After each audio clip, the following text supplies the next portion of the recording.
Hey, we're out in the Germain Robin Distillery, and this is one of a series of segments we're shooting about the individual wine, grape, table wine grape varietals that we distill. Today we're going to talk about French Colombard. We're going to have Joe Corley pull barrel samples of French Colombard, and the first one he's going to get is a 2012 from the Welsh vineyards down the central of the Ukiah Valley, and then a 2004 from the same vineyard. Same Welsh vineyard, French Colombard from 2004.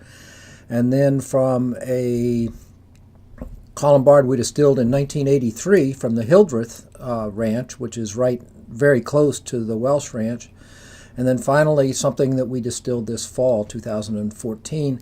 And it is not yet in barrel because we don't have the barrels for it. We're going to have to wait until we've bottled our current annual bottling. That'll free up barrels to put the 2014 French Colombard in. So he's pulling it out of a stainless steel tank. They were holding it in until we've got the barrels open. First three samples are they're all from the Welsh vineyards out in Potter Valley. Or is he? No, actually near the Russian River, over by Burger King, off Perkins, and you come around.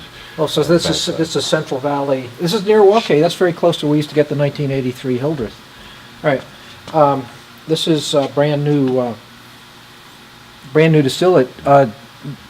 Joe is pulling it out of the tank because until we bottle in a month, we don't have any barrels to put it in.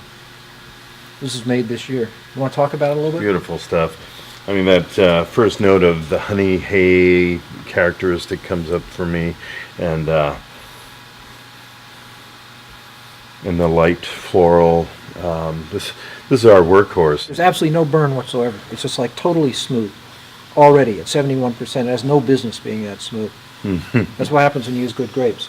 Okay, so 2012 Welsh, right? So this is in barrel for a year. What'd you put it in, Limousin? In Limousin oak. How new? It's fresh, new barrel. And already it doesn't smell like it's fresh, angular oak. It already seems like it's marrying together. It's crazy. A little butteriness coming through. Very smooth. That's what happens when you use new barrels, right? You get integrated oak practically immediately. Boy, this is a lot of oak. That settles down after a while, right? Yes, and we have some that were in used barrels, so with the blend later on, it will balance out. But the sort of like hay and the mint are almost totally gone. They're just now in the background now, and it's starting to get deeper. 2004, same vineyard. 10 years old, and 9.5. It's down to around 60% at this point, and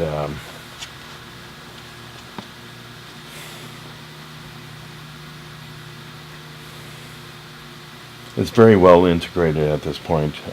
Nothing is sticking out, but I get the nuances of all the floral and a sweet honey hay in the background. And this is at high proof. What'd you say it was at?